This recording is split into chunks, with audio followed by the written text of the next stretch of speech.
Dragi rojaki doma, v zamejstvu in po svetu, dragi Slovenci. V teh dneh se iz vsega srca veselimo 30 let samostojne in neodvisne države Slovenije. Sen mnogih rodov našega naroda je zorel in dozorel v najžlahtnejši sad, slovensko državo. Takole je že pred več kot 100 leti vzneseno skliknil meni tako ljub goriški slavček.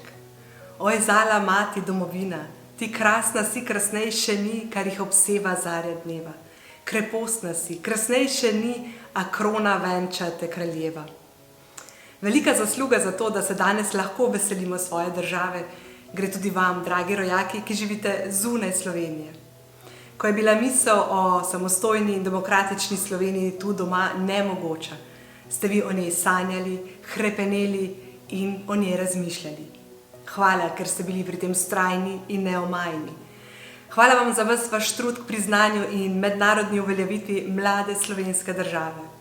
Skupaj, povezani v eno veliko slovensko družino, razpršeno sicer po vsem svetu, smo dokazali, da zmoremo premikati meje nemogočega.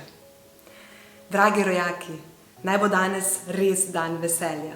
30 let naše države Slovenije praznujmo z enakim veseljem in navdušenjem, kot se veselimo svojega rojstnega dne. Lepo praznovanje vsem, naši dragi Sloveniji pa še na mnoga desetletja.